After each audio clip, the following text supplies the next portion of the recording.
In the John Magner and Barn Estate High Court action in the row over the purchase of the Barn Estate, Anna Thomson-Moore continued with her evidence yesterday in the High Court. And amongst the evidence she gave was that she felt that the money that Magner had given her. So Anna Thomson-Moore, she's the wife of one of the owners of the Barn Estate. Her husband is being sued by John Magner over the purported sale of this Barn Estate. She said that she felt that the €50,000 in cash delivered in 2 brown envelopes on behalf of the bloodstock billionaire John Magner was, quote, incredibly tainted and dirty. Anna Thomson-Moore told the court that on September 7, 2023, 2 weeks after the alleged €15 million handshake allegedly sealed the sale of the Barn Estate, Mr. Magner called to Barn with his son JP and met the Thomson-Moores. She said that they told Magner they had to work through tax issues and involve the trustees of the estate to complete any deal. Miss Thomson-Moore said that at the end of that conversation, their estate agent, John Stokes, who had walked out with the Magners, returned to the house with 2 brown envelopes given to him by JP Magner containing €50,000 in cash.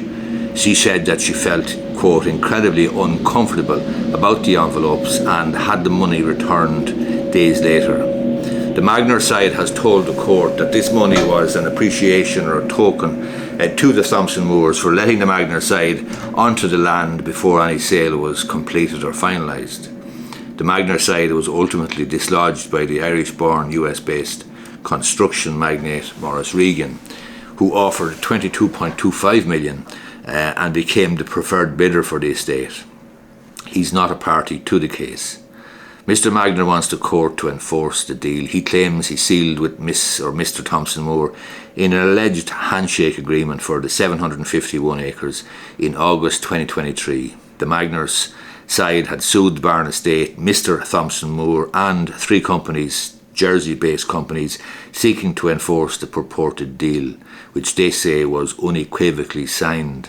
The Barn defendants said that there was never any such agreement, as they needed the consent of the trustees to finalise any deal. They say they preferred to sell the estate to Mr. Regan.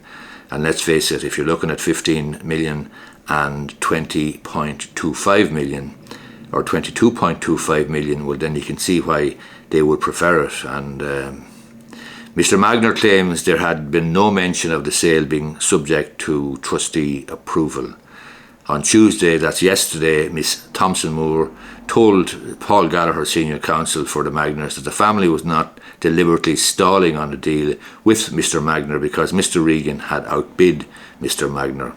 Barn and the Magners entered into an exclusivity agreement stipulating that the estate would not permit itself or its representatives to solicit or encourage any expression of interest, inquiry or offer on the property from anyone other than Mr. Magner between August 31st and September 30th, 2023. However, during September 2023, Miss Thomson-Moore said that Mr. Regan offered about €20 million for the estate.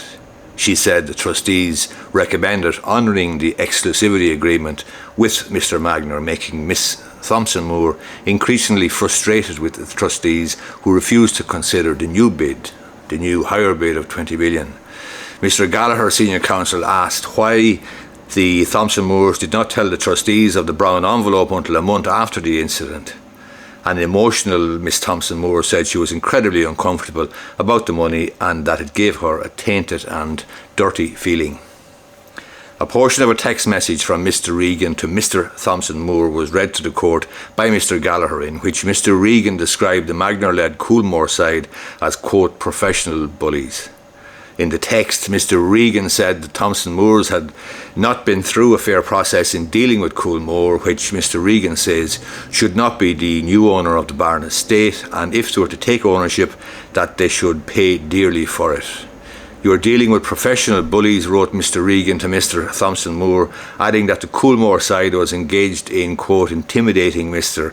Thomson-Moore." Miss Thomson-Moore said her husband did not reply to the message. The case continues. That was Tuesday in the High Court. Hope you find the video useful. The reporting in this video is from the Irish Times, Paul Nealon's report in the Irish Times. Hope you find the video useful.